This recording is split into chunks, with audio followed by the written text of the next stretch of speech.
Cuando se iba a inaugurar este Teatro Artesà, pues le mandé un email y me quise reunir con ellos para poder ofrecerme como artista y le ofrecer a la compañía para presentar un espectáculo nuevo. Y como iban a hacer la inauguración del centenario del artesano, en la parte en el ámbito del flamenco querían contar conmigo, con mi trabajo. Entonces llegó la pandemia y al llegar la pandemia se paralizó el mundo y se paralizó todo.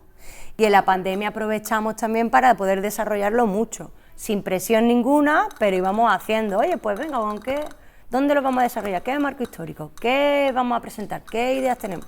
Ahí pusimos bajo la mesa, sobre la mesa, todos los puntos que más o menos pues se nos iba ocurriendo. Y cuando ya después de la pandemia volvimos a reunirnos, íbamos creando pues poquito a poco, sin prisa, porque como estaba embarazada, pues iba haciendo. Pero entonces, sí hubo más tiempo para madurar. Claro, afortunadamente, pues todo vino como rodado, ¿no? Por decirlo de alguna manera, porque antes de que se me notara el embarazo, pues aprovechamos para hacer todo el trabajo audiovisual, montaje de la videopresentación, fotografía, o sea, todo el previo, que es lo más duro, por decirlo de alguna manera, más el diseño del dossier, todo el diseño. Pero ahí empezó a nacer, o sea, que no había un esbozo antes de eso. ¿Vale? Nos sentamos y dijimos, ¿qué queremos hacer? Sempiternos, siempre eternos, acordarnos de artistas fallecidos de finales del siglo XIX, primeros del siglo XX. Claro, ¿cuáles son los pilares, no? Nuestros pilares, la raíz de donde... Los cimientos, los cimientos, ¿no? De donde surge y nace el flamenco. Tanto la danza como en todos los ámbitos, cantadores... No es que creara ella un espectáculo coreográfico de baile flamenco y yo le pusiera música, ni era una música en la que, sino tuvimos que consensuar lo que queríamos hacer. Como nosotros tenemos nuestra escuela, pues todo el ensayo coreográfico, tanto de solistas nuestro como con el cuerpo de baile, con las dos bailadoras que contamos, pues lo hemos trabajado en nuestra escuela, hemos estado todo el ensayo en nuestra escuela. Entonces nosotros nos abren las puertas del teatro a partir del jueves y todo el trabajo técnico de luces, de sonido, montaje, de ciclograma y eso lo llevamos haciendo desde el jueves. Y yo muy ilusionada, muy contenta. Eso es una bendición que nos den esa facilidad. Totalmente, porque contamos con un equipo a nuestra disposición y claro. por esto tan fácil. Entonces, y además este tipo de equipo técnico, porque son unos pedazos profesionales.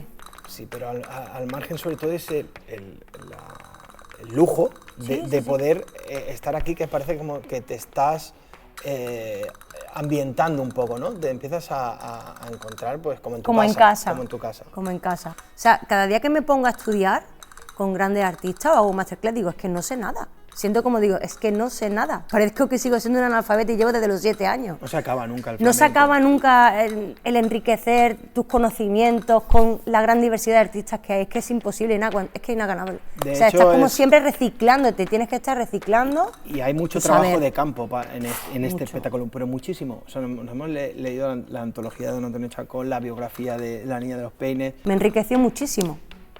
¿Sabes? Son artistas de otro nivel que hacen otro tipo de trabajo que te enriquece mucho. Y entonces lo que te decía antes, llegas a casa y dices que no sé nada, parece que no sepa nada, pero al final es reciclaje, vives otra experiencia, trabajas con otros puntos dentro de esta especialidad y te enriquece. Y entonces lo que quiero un poco mostrar aquí también.